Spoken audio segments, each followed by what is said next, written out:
Battlefield Cemetery, which had battles in Brooklyn. I was there and got coin from that too. Yep, thank you. Battle of Brooklyn was one of the places we lost. Hi. Hi. Hi, Paul Navani. I'm 250th and commander of the 24th Regiment of Foot. Thank you. Thank you, Commander. Lauren Roberts, Saratoga County Historian and Chair of Saratoga 250. Ah, thank you. Whoops. How are Bill you? Teeter. Great to see you, I'm with Bill. the campaign for Saratoga I know. 250. Hi. Absolutely. Steve How are you? Great to see you. Thank you for being here. All right, where are we? Right here. Yes, yes. Is this a little too high, Steve? Can you see me all adequately? Very well. Okay, good. We can drop it down if you want. Okay. We don't need to? Okay, great. All right. Well, it's great to be here, and I'll just mention some of the folks who I just said hello to and thank them for coming. Leslie Morlock, of course, is the superintendent of the National Historic Park, and she gave me a little guided tour out there. We were planning to do this outside, but it was just too windy. Steve Bulger, our county administrator here in Saratoga County. Heather Mabey, she's executive director of the 250th Commission. Bob Wilcox, president of the Saratoga 250 Commission. Lauren Roberts, chair. So we have the president, the chair, and the executive director. Thank you. We have Mike Companion and Paul Novotny, members of the commission. Mark Egan, of course, from the Chamber of Commerce, who does a great job. And Mr. Asaro, did you? From Madison. Asaro, from Madison High School. From James Madison High School. Do you remember the song? We're not going to sing it. Madison, wherever loyal. Okay. All right. I'll move this right here. Is that okay? Can you hear me on our recorder there? I just moved it. Is that all right?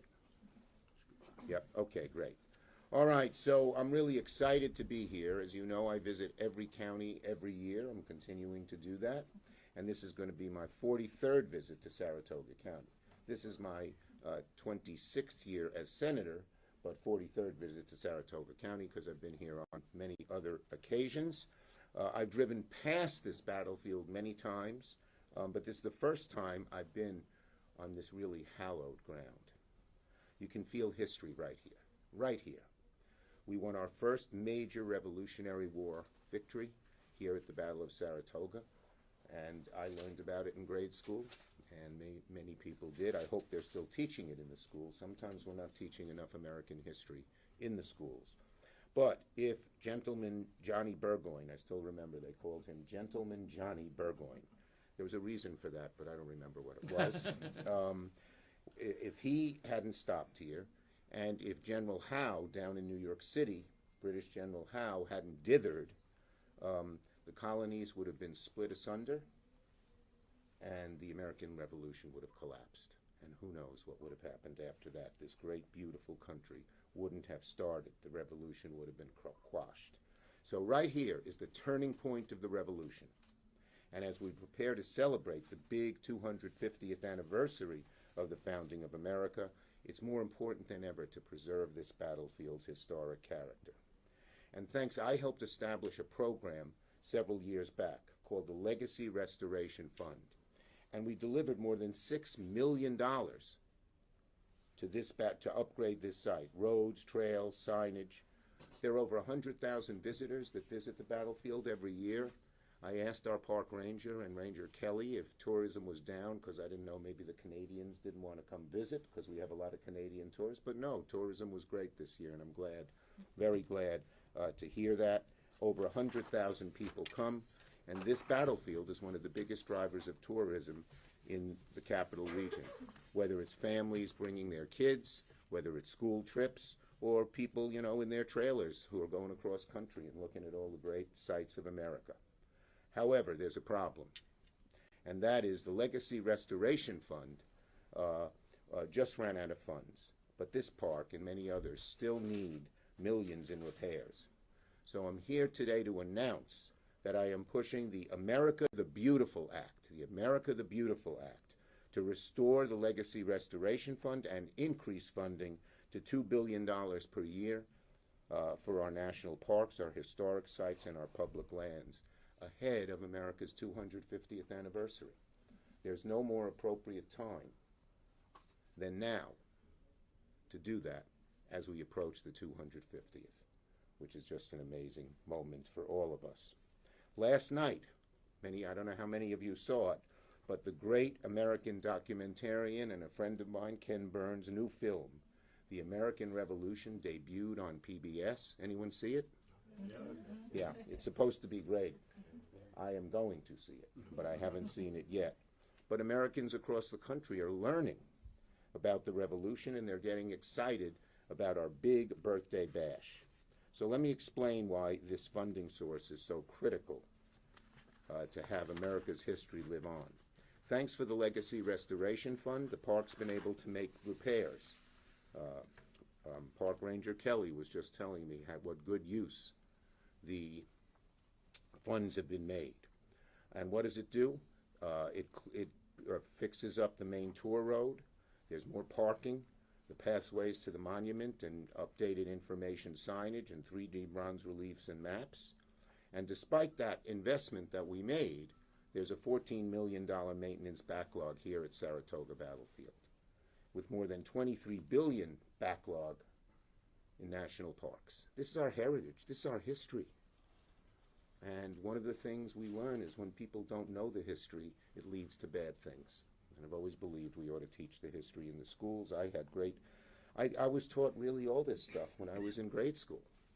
That's how I knew it was Gentleman Johnny Burgoyne. But why did they call him Gentleman? I don't remember. Does anyone know? Yes, 30 wagons. He had 30 with all his stuff. Right. There you go. Okay. But Gentleman Johnny didn't come till 1800s. They didn't call him. They didn't call him that then. Got it. Well, I learned about him in school. All right. So as I said, this battlefield is one of our main economic drivers in the capital region and the heart of New York's revolutionary history. With the 250th birthday around the corner, it's more important than ever to make these upgrades to ensure that people can come years and years and years on into the future so visitors can enjoy and learn everything that the park has to offer. As I said, economic development leaders and elected officials from New York City to Plattsburgh have tried to grow New York's position as the heart of the Revolutionary War tourism. So everybody's benefiting, all from one end of the state to the other. People can come to New York City and see the battlefield of Brooklyn. They can come here to Saratoga, and they can go all the way up into Clinton County. So it's really a good thing to do because it helps all of us. Now is the big chance to get people's attention because of the 250th, to promote the Saratoga Battlefield as the crown jewel of our Revolutionary War history that New Yorkers have long known that it is. It starts in just a couple of weeks with the anniversary of the famous Knox Noble Train of Artillery. That was in 1775, when General Knox said, we're going to take the guns from Fort Ticonderoga to take them over to Boston. That part of things we like Boston for. Not so much the Patriots or the Red Sox, but that was a good thing. He went along the river past Albany and then up to Boston. So it's the first semi-quincentennial event in New York State. That's what it's called, the semi-quincentennial. That's 250 and whatever, some language or other. And it includes a big stop in Schuylerville on December 12th and 13th. So we're just right in time. Time's ticking. Now is the time to pull out the stops to ensure that parks have all the funding they need to show the greatness of our beautiful country. Okay, I'm ready for questions on this subject first. Sure. First of all, I hope it's not too early to wish you a happy birthday. I know you're about to celebrate, Senator, so in advance. I was born on Thanksgiving Day. And you've heard the story. Have people heard the story? Well, I'm sure everyone has not. It's a nice... At 5 a.m. on Thanksgiving Day, and my dad got in their car, which was called a Packard. Oh, yeah. An old-fashioned car. Well, it was then, that was in existence back then. And to drive her to the hospital, which is a hospital called French Hospital in New York City. And French Hospital was run by an order of French nuns. Why an order of French nuns wanted to have a hospital in New York City, I don't know. Maybe they got to vacation there or whatever. But in any case, it's at 29th Street and 7th Avenue, okay? And that is important, as you'll see in a minute. So my dad drops my mom off, and in those days there wasn't all this touchy-feely stuff in the birth room and all that. They sent the men down to a little room where they smoked cigars, paced the floor, and waited for the news of the blessed event. And of course, in those days, they didn't know if it would be a boy or girl. But it's about 8:30, and my father is a bit of a free spirit. Passed away a few years ago. He was 98. I miss him. But in any case, he was sort of a free spirit. He said, I'm at 29th and 7th. What's 4 blocks away? Macy's. I'll go watch the parade. He went to the parade at 9, stayed till it ended at noon, bumped into a friend of his who said, let's go into the nearby pub and celebrate the blessed event. P.S. I was born at 11 a.m. My dad showed up at 4 p.m., precipitating the first fight they had over me. Wasn't too bad because they were married a beautiful 72 years. There you go. Okay, questions on this subject? Thank you for asking. So, as you so eloquently and poignantly pointed out, we are standing on hallowed ground. This is the turning point of the American Revolution. And so I guess my segue is, are people crazy to think that we might be at the turning point, the erosion of American democracy? Well, let's hope not. One of the reasons I'm here is because one of the ways to strengthen our democracy is to learn of the great history, to learn of the patriots, the sacrifice they made from the days that the farmers put down their plows on Bunker Hill and took up muskets to get to our freedom. So I think learning history can help keep us stable and preserve our democracy, which of course we know is under risk in many ways now. Yes? I'm Vanessa with News 10. I wanted to see, you mentioned a ton of updated signage and math that has already happened. Is there anything big that still needs to happen that you're hoping to use the funds for first? Well, no, I've asked the park what they need, and this is exactly what they need. I don't tell the park what to do. I let them decide. My job is to get them get them the money. So that's what our ranger told us. Any other questions on this subject? Okay, I know you have a few on other subjects, but we'll let the folks clear away because they're part of the Interior Department. Some of them. Okay. Okay, go ahead. I know you had a question. Thank you. In regards to the Epstein files, Yes. can you talk about what happens next? Yeah, well, let me say, we wouldn't even need a vote in the House tomorrow if Trump would release the files. What is he hiding? What is he afraid of? He should release the files now. Why do you think the president reversed course on releasing the files? Well, it's a good question, but, you know, he said for the House to vote for it, and I hope the House will and do it quickly. But he could end all the problems instead of just telling the House to vote for it. Release them. Release them now. Okay? Senator, on that note, just I guess a question that's out there, why wouldn't they have been released the last 4 years when President Biden was in office? Well, that's the question every American is asking. Not every American, but so many Americans are asking. What the hell is he hiding? Why doesn't he want them released? When you don't want something like this released, when even a whole lot of Republicans are calling for the release, his own party members, people ask the question, what's he hiding?